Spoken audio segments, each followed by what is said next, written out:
Le Conseil des écoles fransaskoises veut attirer des élèves de l'international dans ses écoles. Nous allons discuter avec la journaliste Perrine Pinel. Perrine, des milliers de dollars en rabais ont été offerts à certains élèves? Le CEF a décidé d'octroyer des rabais à certains élèves originaires du Burkina Faso en 2022-2023. Claude-Jean Harel, directeur de la vie étudiante à l'école Mathieu de Gravelbourg, nous a dit en septembre dernier que 9 élèves avaient profité des rabais de 50%, donc une réduction de 5 200 $ sur leurs droits de scolarité. Donc d'après nos calculs, c'est presque 47 000 $ qui ne sont pas rentrés dans les caisses du CEF. Néanmoins, quelques mois plus tard, le service des communications nous a dit que c'était 5 élèves qui avaient bénéficié d'un rabais de 2 000 $ sur leur droit de scolarité, donc un total de 10 000 $.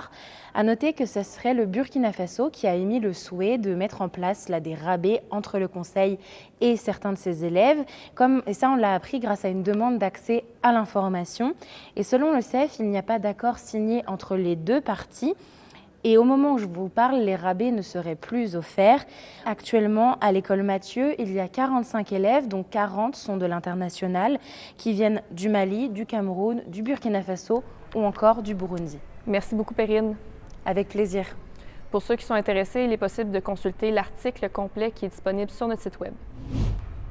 Une famille s'inquiète après une allégation de violence envers un proche à la maison Diamond à Warman. Le foyer de soins pour personnes âgées est un des 3 foyers impliqués dans une entente de 5 ans avec l'Autorité de la santé de la Saskatchewan pour désengorger les hôpitaux. Pour l'instant, 75 lits ont été ajoutés et il est prévu d'en ajouter 84 autres. Bien que ce soit une solution temporaire, les experts à qui on a parlé ont indiqué que des règles plus strictes doivent être mises en place pour éviter que les foyers ne deviennent pas une solution aux hôpitaux surchargés. La Cité universitaire francophone et Vitalité 55+ organise aujourd'hui une conférence où l'histoire de la Fransaskoisie sera à l'honneur.